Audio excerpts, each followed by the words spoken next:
Buenos días, mi nombre es Fabricio Ramírez, soy bachiller en Química Industrial y hoy vamos a hablar sobre las reacciones de halogenación por radicales libres en alcanos. Empecemos. Lo primero que hay que saber es que los alcanos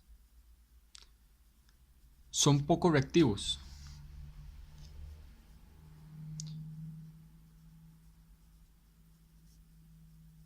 Usualmente solo tienen dos tipos de reacciones.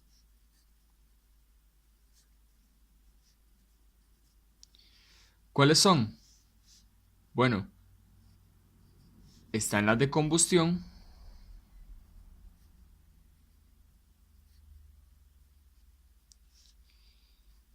y están las de halogenación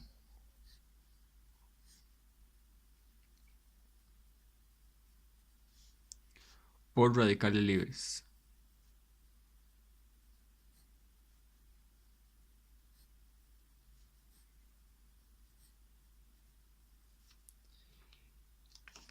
Entonces, ¿por qué es importante esto? Los alcanos, como bien han de saber, son muy poco reactivos. De hecho, solo tienen esos dos tipos de reacciones. ¿Por qué? Porque como saben, los alcanos nada más están compuestos por carbonos e hidrógenos con hibridación sp3. Como no hay ningún grupo funcional, carecen de grupos funcionales, entonces son poco reactivos. Vamos a ver rápidamente la primera reacción, la combustión. La combustión es una reacción que está en nuestra vida diaria y la utilizamos para todo, desde prender la cocina hasta andar en carro, andar en bus. Una parte muy pequeña, por lo menos en Costa Rica, de la energía que utilizamos es por combustión, de alcanos, que es básicamente el petróleo. El petróleo está compuesto de alcanos en su gran mayoría. Entonces, ¿cómo son las reacciones de combustión? Tenemos un alcano, esa es la fórmula general de los alcanos,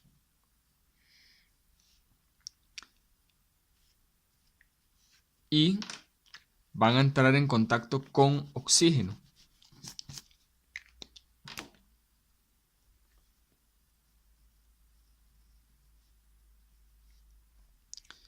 Y pues van a producir dióxido de carbono y agua. Pero ustedes podrían decirme, bueno, pues la gasolina toca el aire y no pasa nada. Y a veces hay pequeñas fugas de gas y toca el aire que tiene oxígeno. Por cierto, la composición del oxígeno en la atmósfera terrestre es de 20%. Es importante saberlo. Bueno, toca el oxígeno y no pasa nada. Bueno, necesita una energía de activación. Por eso es que si usted tiene gas y tiene un oxígeno en la atmósfera y le pone una chispa, que es la energía de activación, ahí es donde combustiona y donde empieza la llama. Esta reacción de combustión, a pesar de su gran importancia, es muy simple de saber. Es nada más saber balancear, depende del alcano que nos den, la cantidad de oxígeno necesaria para y saber cuál va a ser el balance de los productos, que siempre va a ser lo mismo. En esto estamos hablando en combustión completa. La combustión completa es aquello que vemos cuando una llama es completamente azul, que no es lo que pasa usualmente. ¿Por qué no es lo que pasa usualmente? Bueno, lo que se está quemando usualmente no tiene la concentración de oxígeno necesaria para combustionarse totalmente. Entonces por eso sale esa llama amarilla. Está la base que tiene la coloración azul y tiene una parte amarilla o naranja, no sé, el color que ustedes vean en esa parte de la llama. ¿Cómo podemos obtener combustión completa? Bueno, adicionando más oxígeno o haciendo que la combustión tenga otra fuente de oxígeno. Puede ser poniéndolo en forma de gas con un cilindro, o por ejemplo en el caso del Bunsen, el Bunsen cuando usted lo prende tiene combustión incompleta, se forma una llama normal como si fuera una cadena, y posteriormente cuando usted abre lo que está haciendo es dejar entrar más oxígeno en la llama, produciendo combustión completa. Ahora sí, vamos hacia un caso específico. Vamos a combustionar, por ejemplo, el gas licuado de petróleo con el que funcionan los autos, las calderas industriales usualmente son más eficientes y funcionan con gas. El, el gas de la cocina incluso. Vamos a ver, está compuesto por butano y por propano. Entonces vamos a combustionar alguno de esos dos. Vamos a elegir butano. Y le ponemos oxígeno. Y nos va a generar dióxido de carbono y agua. Bueno, pero esa reacción no está completa. No está bien. Aquí tenemos 4 carbonos. Y tenemos... Se me había ido este 2 en la fórmula general. Tenemos 10 hidrógenos. Entonces vamos a balancear. Tenemos 4 carbonos. El dióxido de carbono es la fuente de carbono. Y tenemos 10 hidrógenos. Tenemos un 2 acá. Entonces ponemos un 5. Y ahora tenemos que balancear los oxígenos. Que aquí tenemos oxígeno. Entonces vamos a ver. 2 por 4, 8. 8 y 5 son 14. 14 entre 2 son 7. Y ahí tenemos. Esta reacción es verdaderamente muy sencilla. Y lo único que hay que tener cuidado es en el balance. En el balance a la hora de balancear los moles para que quede correctamente expresada. Ok, eso era. Entonces ahora vamos a la reacción que más nos interesa. Halogenación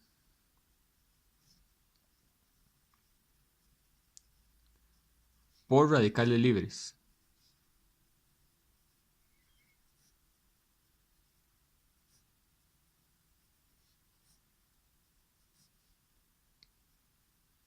Pero, ¿qué son los radicales libres? ¿Qué es un radical? Bueno, cuando tenemos un enlace, cualquiera que sea, en este punto voy a dibujar voy a utilizar de ejemplo un enlace carbono-carbono, poniendo la molécula de etano. Este enlace, si ustedes se recuerdan la teoría de enlace, es un enlace no polar y es un enlace simple, cual se produce por el traslape de orbitales hibridados. Esa hibridación específicamente es sp3 y es un enlace sigma. Se produce por el traslape de orbitales sp. Ahora, en cada enlace hay 2 carbonos. Perdón, en cada enlace hay 2 electrones. ¿Qué puede pasar con ese enlace si se rompe? Esa ruptura puede ser de 2 maneras distintas: homolítica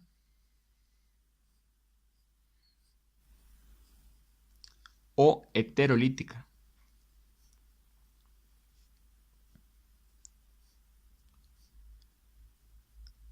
Como su nombre lo sugiere, la homolítica se da entre iguales. Entonces, ¿qué va a pasar con ese enlace? Lo que va a pasar es que cada átomo de carbono se va a dejar un electrón. Como ya sabemos, en química orgánica, una flecha completa representa el movimiento de un par de electrones y media flecha representa el movimiento de un electrón. Entonces, vamos a ponerlo por acá. Un par de electrones. Y eso es media flecha, dibujada por mí. Simboliza un electrón. Entonces, ¿qué va a pasar con este enlace?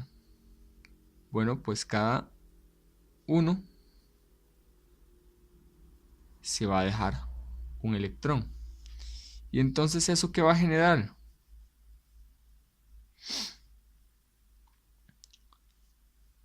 Vamos a dibujar los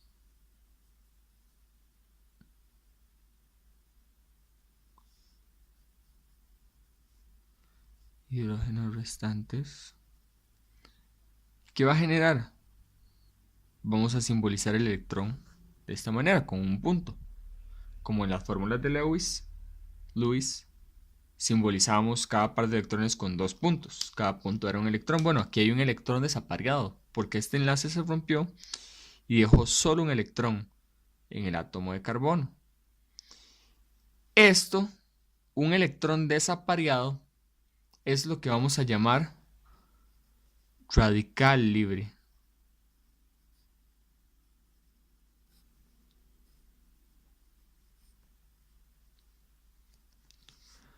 ¿Cómo es una ruptura heterolítica? Bueno, como su nombre lo sugiere, hetero es diferente. Entonces, si volvemos a nuestro ejemplo del etano,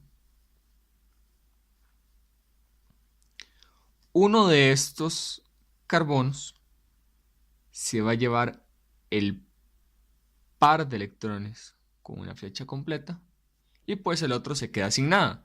¿Qué nos va a generar esto? Bueno, nos va a generar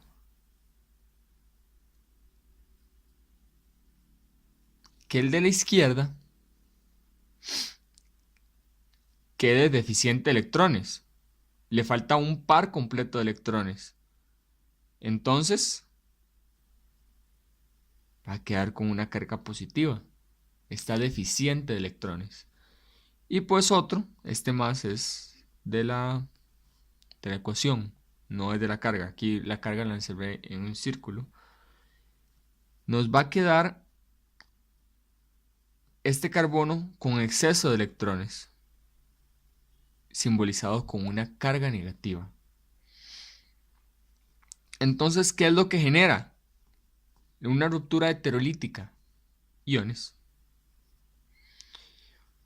tanto positivos como negativos.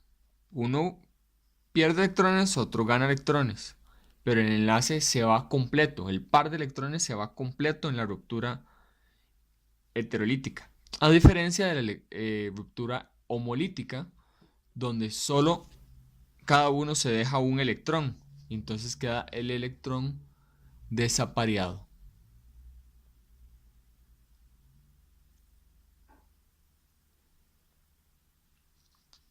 Teniendo ese concepto claro, vamos a revisar el mecanismo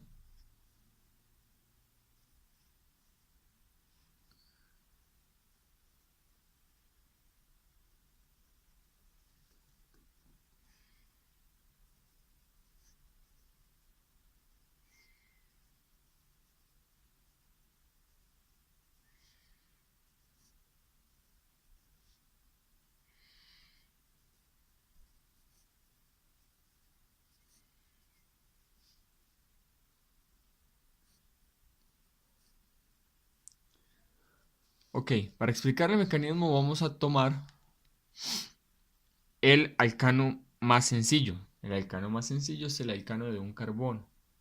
Se llama metano. Vamos a tomar el metano, que es un carbono con 4 hidrógenos.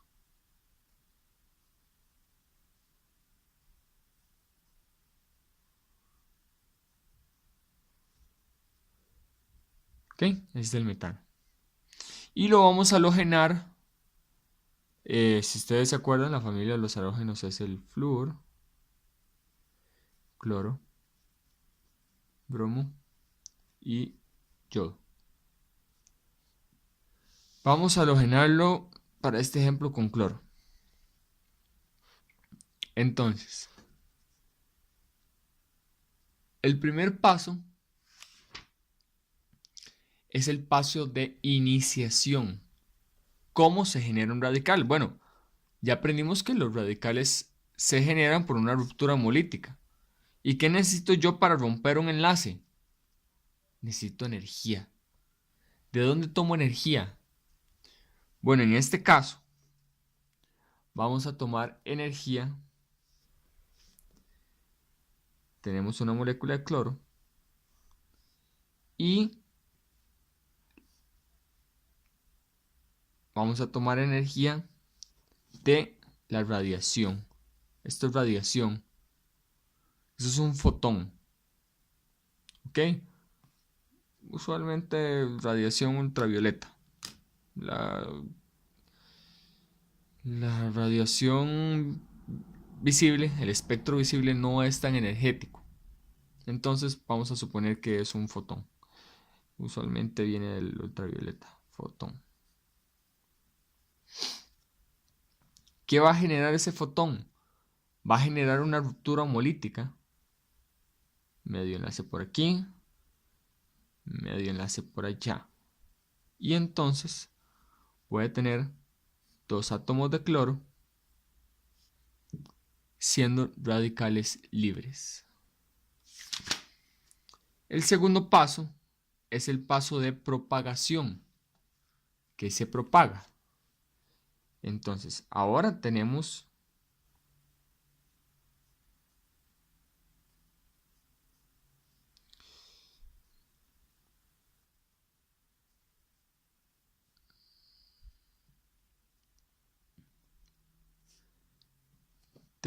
la molécula de metano y vamos a tomar uno de estos radicales libres. Y entonces, ¿qué va a pasar? Este le va a donar este electrón desapareado y este enlace, que tiene dos electrones, bueno, se va a romper también homolíticamente. Y entonces, con el electrón que tiene el hidrógeno y el electrón que tiene el cloro, se va a formar un enlace completo. Ya tenemos dos. Se va a formar ácido clorhídrico. ¿Y qué va a pasar con este? Quedó con un electrón desapareado porque el carbono se quedó con uno de los electrones que pertenecían al enlace carbono-hidrógeno. Bueno, se me va a formar un radical metilo.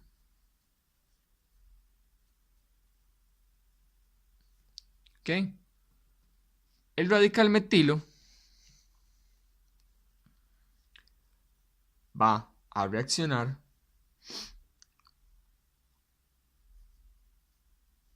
con una molécula de cloro completa, porque todo está en el mismo recipiente. No puedo generar los radicales y los radicales los puedo pasar.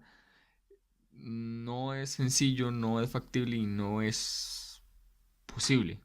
Debe estar todo en un mismo contenedor. Los radicales son especies muy reactivas, son altamente reactivas y van a reaccionar de inmediato. Si se encuentran otro radical o otra molécula, la van a atacar inmediatamente. Entonces se van a preguntar, ¿qué pasa si yo tengo cloro? Tengo un envase. ¿El cloro es líquido o gaseoso? Gaseoso. El gas cloro se utilizó durante la Primera Guerra Mundial para las trincheras. La Primera Guerra Mundial fue la guerra de las trincheras. Entonces, para desatrincherar al ejército enemigo, eh, enviaban bombas de gas cloro o ponían gas cloro. Las trincheras eran huecos, zanjas que estaban cavadas en la tierra. Bueno, y entonces la gente se intoxicaba y tenía que salir y si salía la mataban y si se quedaba ahí también la mataban. Gas cloro genera asfixia, genera irritación, genera quemaduras, etcétera, etcétera, etcétera, etcétera. Bueno, después de selección de historia, si yo tengo cloro y lo expongo a una radiación ultravioleta, se van a generar radicales libres, pero como solo tengo cloro, un radical libre va a interaccionar con otro radical libre y pues se va a volver a hacer el enlace y ya. De hecho, lo vamos a ver ahora en la reacción de terminación. En este momento estamos en el paso de propagación. Entonces, va a reaccionar con una molécula de cloro completa. ¿Y qué va a hacer? Pues lo mismo que acá. Este va a atacar acá y este enlace se va a romper homolíticamente. Entonces, va a generar, tenemos uno que tiene el radical metilo y un electrón del enlace cloro-cloro que se rompe homolíticamente. Entonces se forma un enlace completo. Misma situación que acá. Vamos. Entonces se genera cloruro de metilo o clorometano y otro radical cloro. Este radical cloro va a volver a reaccionar con otra molécula de metano. Esto no es una flecha de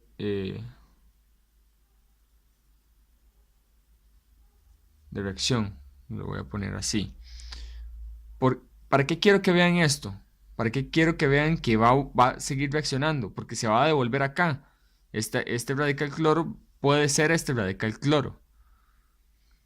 Para que vean que la reacción es una reacción en cadena. Una vez puesta en marcha, no puede ser. Es muy difícil detenerla y va a seguir reaccionando hasta que ya no haya sustratos. O que se acabe el cloro o que se acabe el metano, pero si no, no se puede detener. Ahora, entonces, ¿cómo la detenemos? Bueno, lo que mencionaba ahora de lo que pasa si solo tengo cloro en el frasco es la reacción de terminación. Entonces, eventualmente voy a llegar a dos situaciones. Si el metano es el reactivo limitante, voy a quedar con un radical cloro. Ese radical cloro va a encontrar otro radical cloro y pues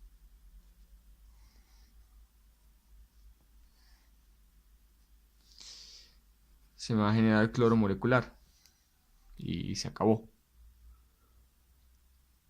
La otra probabilidad es que si el metano es, si el cloro es el reactivo limitante, me va a sobrar metano. Entonces tengo un radical de metilo que le va a pasar lo mismo que el cloro, se va a encontrar otro radical de metilo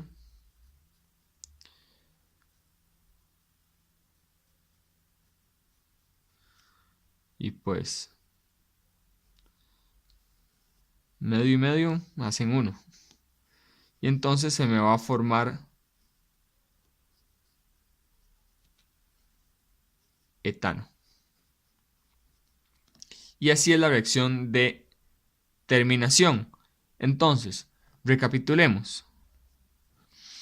Inicialmente, el cloro es incidido por una fuente energética, en este caso un fotón. va a generar una ruptura homolítica en el enlace cloro-cloro y va a generar dos radicales cloro. Un radical cloro va a atacar al metilo y va a generar ácido clorhídrico y va a generar un radical de metilo. Este radical de metilo va a atacar una molécula de cloro.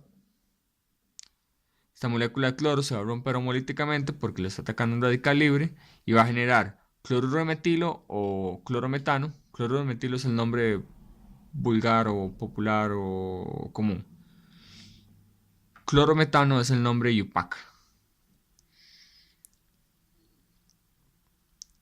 De la Unión Internacional de Química Pura y Aplicada.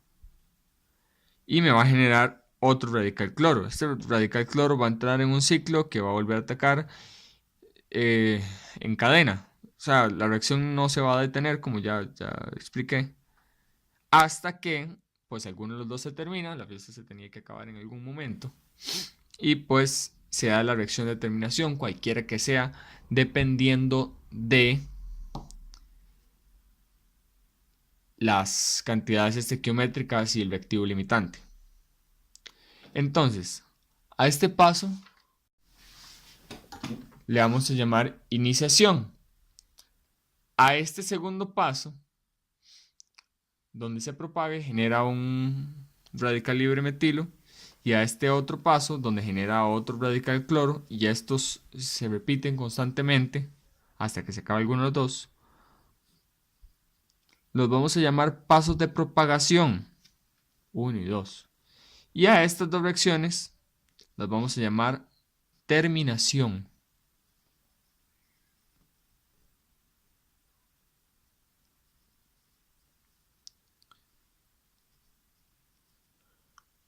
Es muy sencillo. Vamos a ver un ejemplo. Vamos a ver esto como un ejemplo y lo vamos a aplicar. Entonces, vamos a hacerlo con el butano. Vamos a ver. Y entonces vamos a halogenarlo con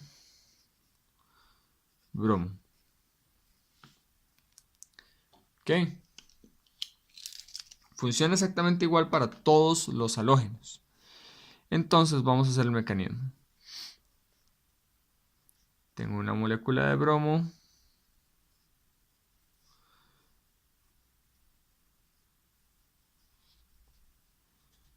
La vamos a romper homolíticamente por acción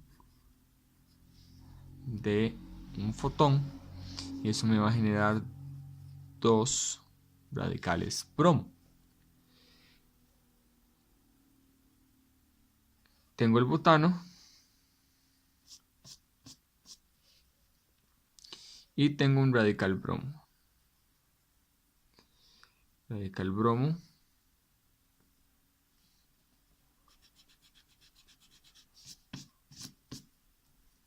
Tengo este carbono enlazado a 3 hidrógenos. Solo voy a dibujar uno por cuestiones mecanísticas.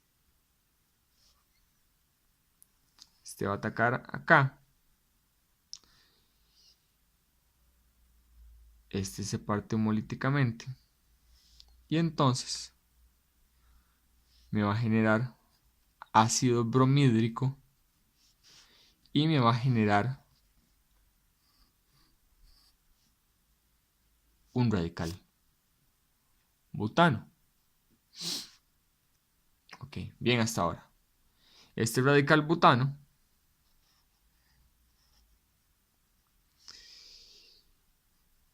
me va a atacar una molécula de bromo molecular que se va a romper homolíticamente. Y esto me va a formar bromobutano y me va a formar otro radical bromo. Y vamos a hacer el paso de terminación. Supongamos que las cantidades molares hacen que el butano sea... No, cambiamos. El bromo es caro. No, bueno, no sé si es caro. Pero el bromo está en tetracloruro de carbono. Digamos que yo pongo muy poquito y tengo en un recipiente mucho butano. Entonces, eventualmente va a pasar. Si yo tengo dos radicales butano que van a reaccionar,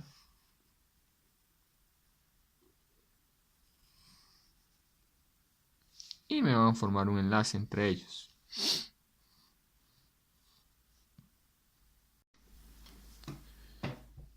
Una vez formado el enlace, pues queda la molécula así.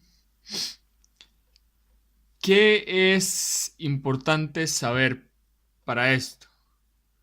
Bueno, los pasos, el paso de iniciación, los pasos de propagación y algún paso de terminación, sea este o sea el del bromo, consigo mismo.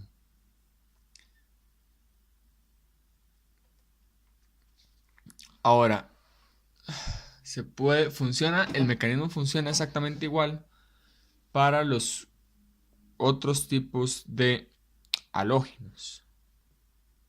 Ahora, vamos a hacer un análisis termodinámico de esto. Acá tenemos, bueno, que los productos finales fueron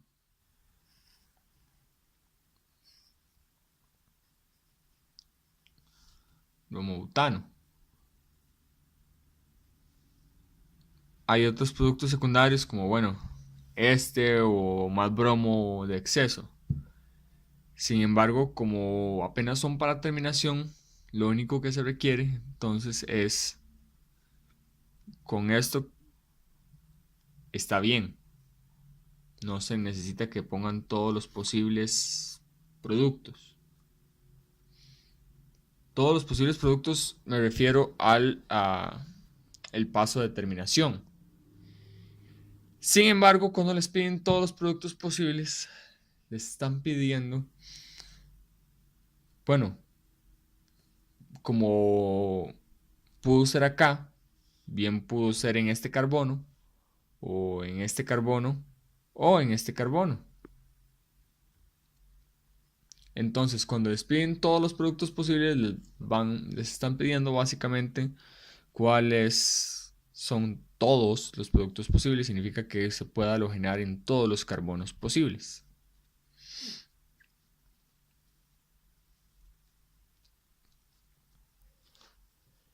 Entonces, cuando hacemos un análisis termodinámico de esta reacción, tenemos, vamos a volver a reescribirla. Tenemos el butano, tenemos el bromo y tenemos uno de los productos. Pero tenemos todo el mecanismo. El mecanismo tiene pasos, tiene muchos pasos, de hecho. ¿Qué va a pasar? Bueno, estos claramente son los sustratos y estos ciertamente son los productos. Una reacción tiene velocidad de reacción. La velocidad de reacción es una constante K por la concentración de los productos, en este caso butano, y la concentración del bromo, elevados a unos exponentes que hay que averiguar. Ok, todo bien hasta ahí. Sin embargo, una reacción también necesita una energía de activación y necesita cuál es la energía de los sustratos, de los reactivos, y cuál es la energía final del...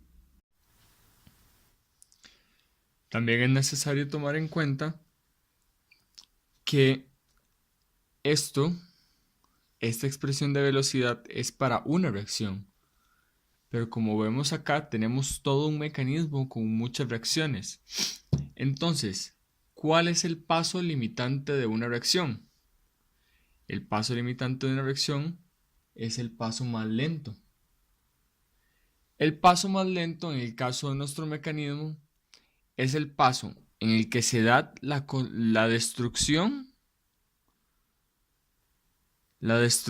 de este enlace y la creación de uno nuevo con el bromo y el butano.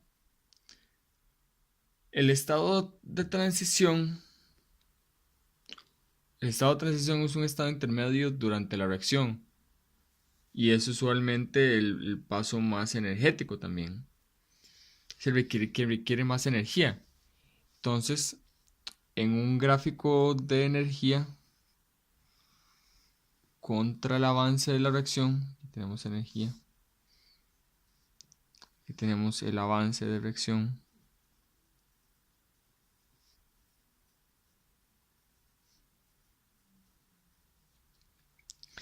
Tenemos los productos en algún punto. Vamos a suponer que esta reacción es, el TH es menor que 0. Ok, es negativa y por eso es exotérmica.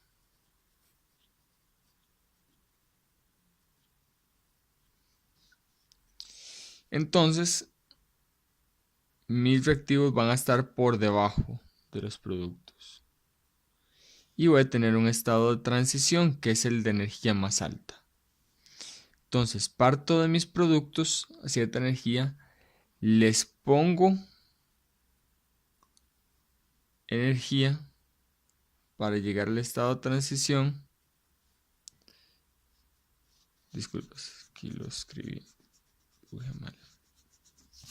Sí, dibujarlo más bonito. Les doy energía para que lleguen a mi estado de transición. Y de ahí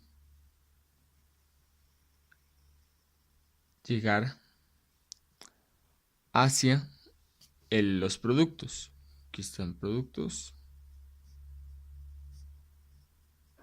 reactivos, estado de transición.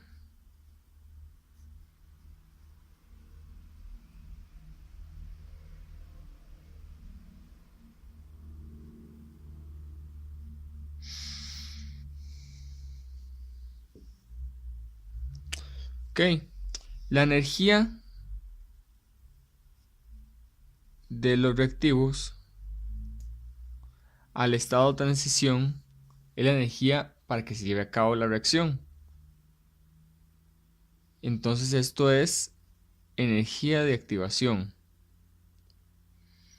Ahora, hay una emisión de energía porque la energía está decayendo. Significa que se emite toda esta energía que había aquí para llegar acá bajo el nivel de energía. Hay que emitirla. Entonces, de acá, del estado de transición, que es el estado de energía más alta, a los productos, que en este caso, al ser una reacción exotérmica, los productos tienen una energía más baja que los reactivos. Esta es energía emitida. Sin embargo, la energía, el delta H de reacción, es igual a la diferencia, porque de acá a acá, esta energía que tuvimos que poner para llegar al estado de transición, en este salto del estado de transición a los productos, aquí la volvemos a recuperar. Es esta. Entonces la energía total de la reacción es solo la diferencia entre los reactivos que viene de aquí, es esta línea que viene desde acá, hasta los productos. Como siempre he sabido, el delta H reacción es igual al delta H de los reactivos, perdón, el delta H de los productos menos delta H reactivos. Como es una exotérmica, el delta H de los reactivos tiene que ser mayor al de los productos para que delta H sea menor que 0. ¿Qué pasaría si esa reacción fuera exotérmica? Veamos este caso. Tenemos los productos, los reactivos acá. Tenemos nuestro estado de transición un poco más arriba. Sin embargo, los productos estarían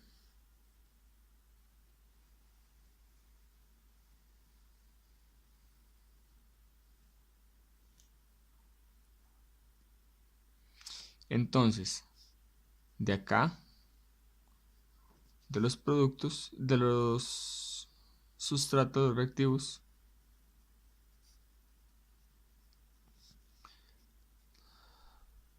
a transición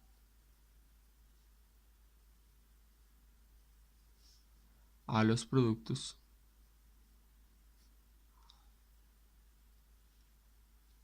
esto es la energía de activación, y de la transición a los productos es la energía que se emite. Sin embargo, vemos que hay un hueco de acá a acá. La energía de los reactivos será más baja que la de los productos. Entonces estoy invirtiendo energía de activación que no estoy recuperando. Por eso, en general, en resumen, delta H es mayor que 0.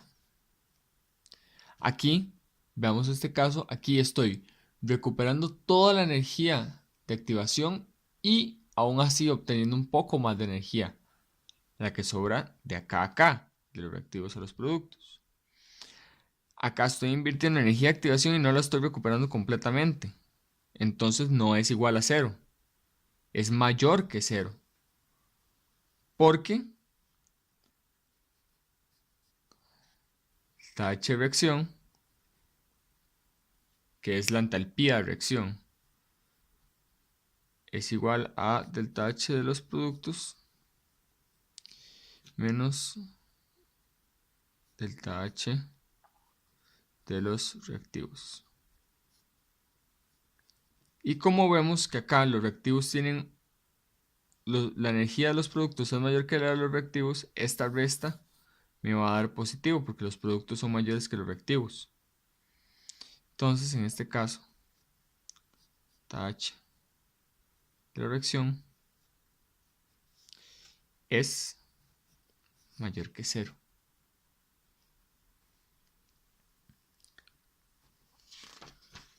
Y en general, así se puede analizar cualquier tipo de reacción. Se analiza usualmente el paso más lento, porque es el paso que determina la velocidad de reacción para todas las reacciones. Pero en todos casos que tengamos un mecanismo, vemos la reacción más lenta, o la reacción más lenta, que tenga un estado de transición más lento. Y entonces, así se puede analizar la termodinámica de las reacciones. ¿Qué otra particularidad tienen las reacciones de halogenación por radicales libres? Bueno, hay un momento donde se genera, vamos a seguir utilizando el ejemplo del butano, donde está generado el radical libre del alcano.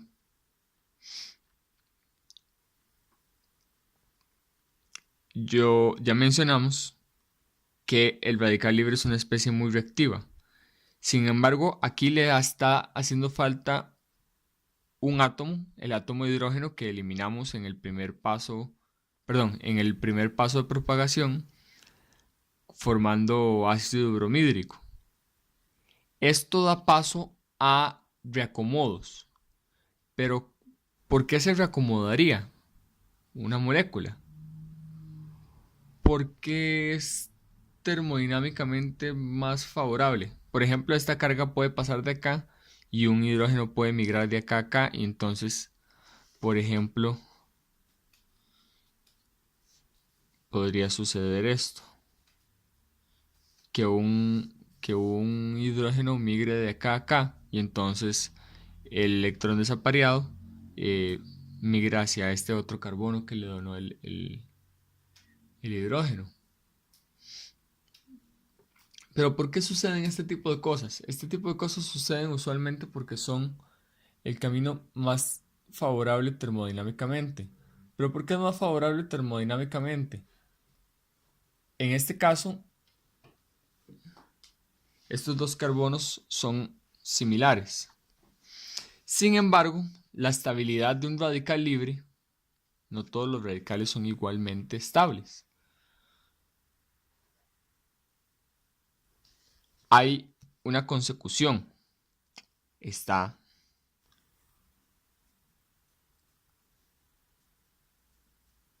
este radical, que es el radical de metilo. Luego está este radical, que es el radical primario.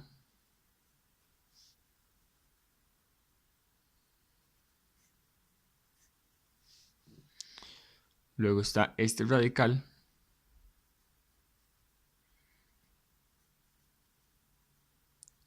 es un radical secundario.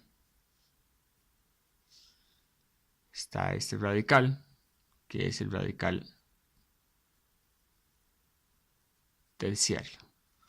¿Qué significa esa R? Bueno, esa R es una cadena de carbonos. ¿Por qué es más estable? Bueno, porque los enlaces carbono-hidrógeno no son polares. Sí, y tienen una nube de electrones alrededor de sí, distribuida más o menos equitativamente, pero tienen una nube de electrones. Esa nube de electrones puede inducir carga electrónica, y como aquí hay un desapareo, cuando hay más influencia electrónica, hay más densidad electrónica cerca, ese desapareo, ese electrón desapareado tiende a estabilizarse de una mejor manera. Aquí no tiene nada que lo estabilice. Son tres hidrógenos. Acá tiene una cadena. Acá tiene dos cadenas. Y acá tiene tres cadenas que están donando su densidad electrónica para poder estabilizarse. Esto es un radical terciario. Entonces, dado esto, la estabilidad es como sigue. Así. De modo que cuando se genera un radical se pueden dar reacomodos para estabilizar mejor el radical en un carbono terciario o en un carbono de primario secundario. El caso del metilo es solo para el metilo. Usualmente vamos a hacer una comparación entre estos tres.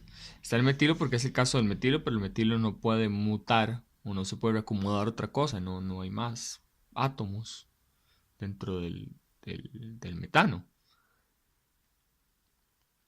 Sin embargo, una molécula puede haber carbonos primarios, secundarios y terciarios. Vamos a ver un ejemplo.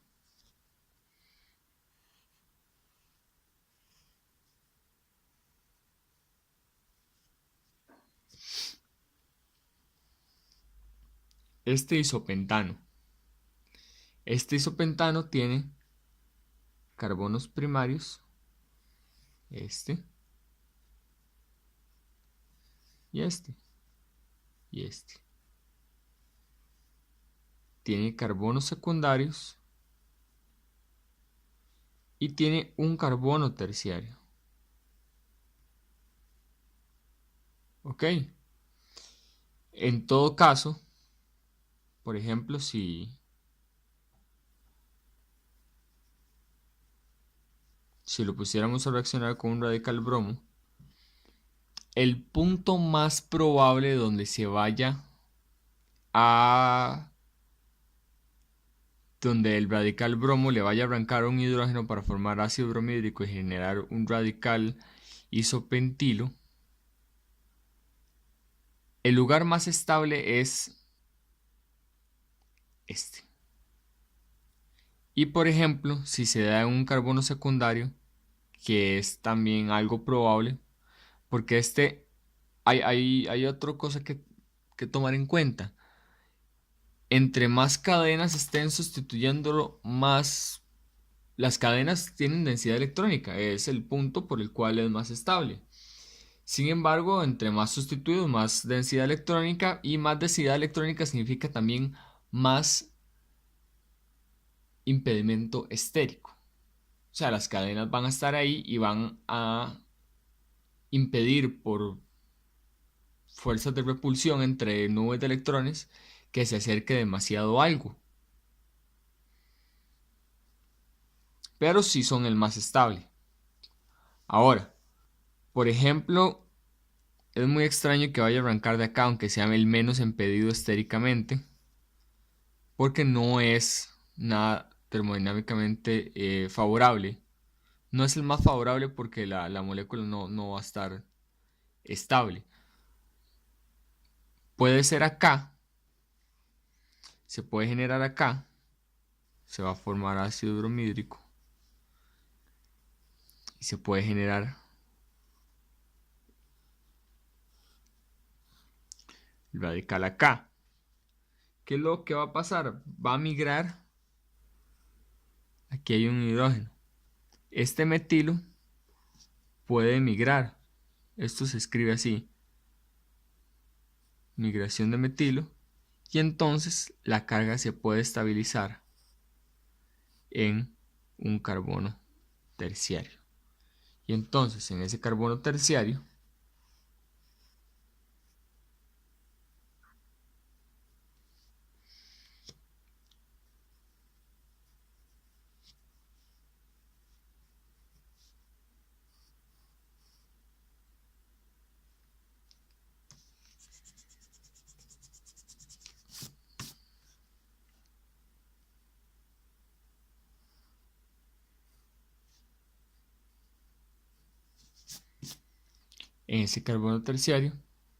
se puede dar ya la bromación con el mecanismo que ya estudiamos.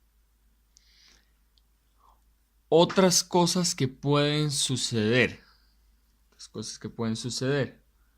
Se pueden dar en una molécula que en algún punto tenga una hibridación sp2, es decir, tenga un doble enlace.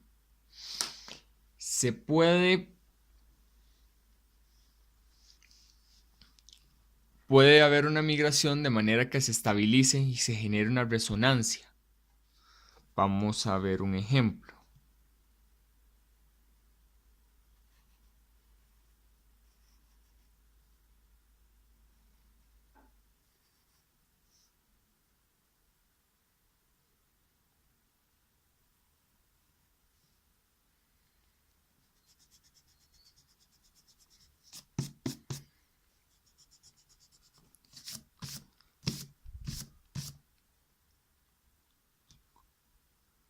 Aquí tenemos el 2-penteno o el pent 2-eno, depende de su preferencia. Esto todavía no lo tienen que saber. Se ve en el capítulo siguiente de nomenclatura de alquenos. Pero por ejemplo, al reaccionar con un radical bromo,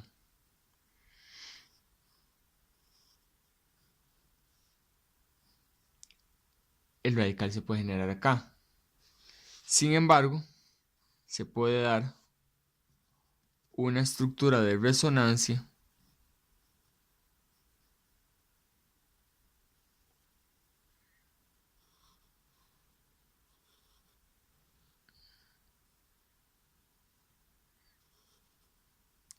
¿Qué pasó?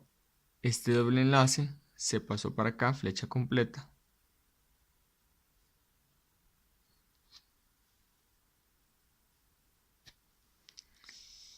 Y entonces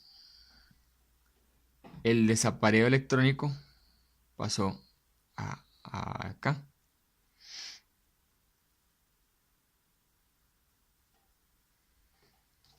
Entonces, ¿qué hace esto?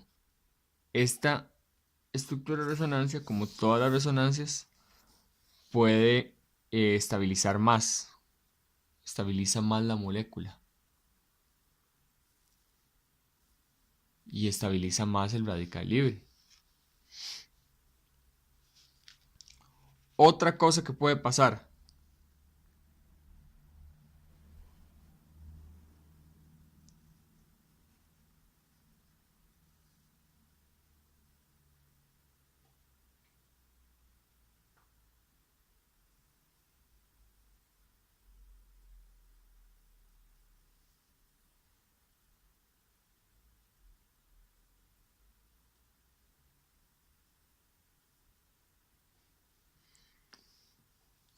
Segundo.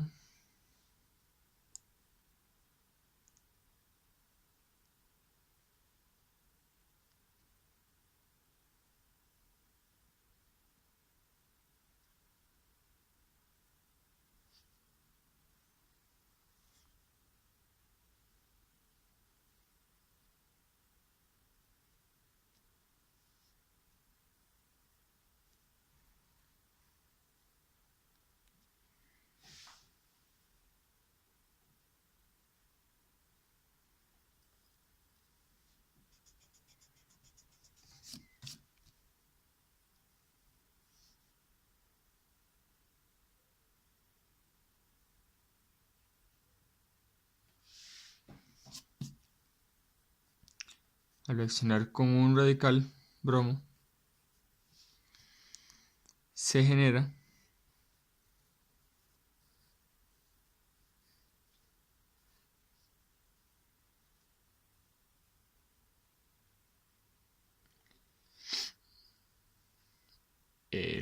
se puede generar el radical acá, pero este doble enlace puede venir para acá para que esta carga se venga, este electrón desapareado se vaya hacia un carbono terciario. Entonces, ¿cómo quedaría esto?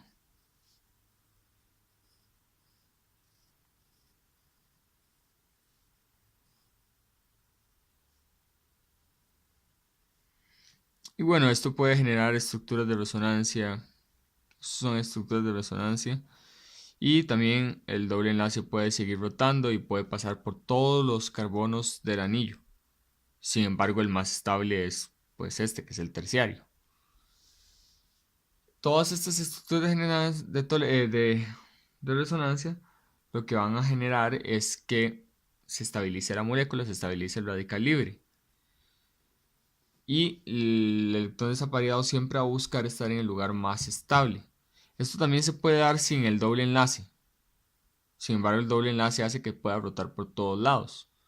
Sin el doble enlace, lo único que hubiera hecho sería cambiar de acá a acá por una migración de metilo.